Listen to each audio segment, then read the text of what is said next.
ఈరోజు గోడు చిక్కుడుకాయ కర్రీ చేస్తున్నాను. అందుకు చిక్కుడుకాయలను ఉడకపెట్టుకుని నీళ్లు పోసుకుని ఇలా ఉడికించుకుందాం. ఫస్ట్ మూత పెట్టుకుని ఉడికించుకుందాం.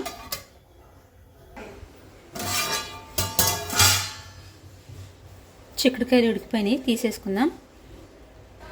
ఇప్పుడు ఈ ఉడకపెట్టిన చిక్కుడుకాయలని, గోరు చిక్కుడుకాయలని ఇలా ఒలుచుకోవాలన్నీ.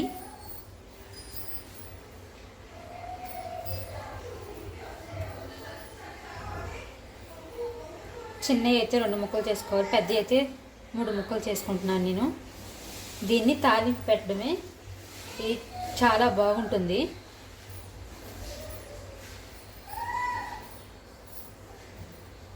ఇలా అన్నీ ఒలుచుకోవాలి.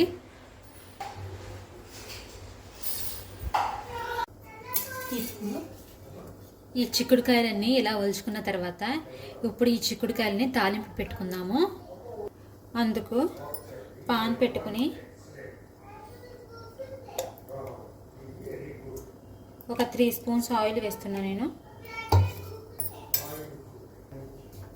ఇప్పుడు ఆవాలు, జీలకర్ర,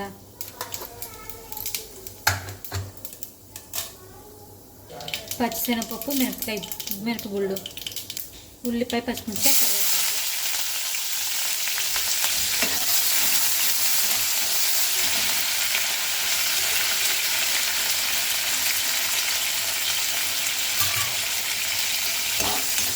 ఇలా వేసుకుని అన్నీ ఫ్రై చేసుకుందాము. ఇలా ఫ్రై అయిన తర్వాత ఇప్పుడు మనం ఒలిచి పెట్టుకున్న చిక్కుడుకాయలు కూడా వేసేస్తున్నాం.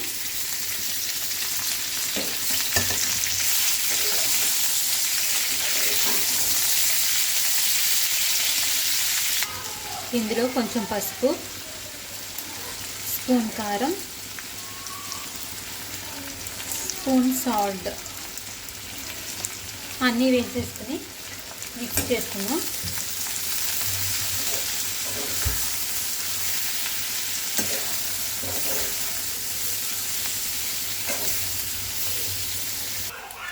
చూసారుగా, ఇలాగే మూత పెట్టుకోకుండా వేపాను, రెడీ అయిపోయింది.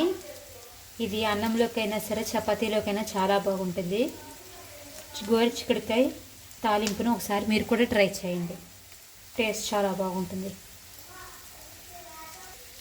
Thank you for watching.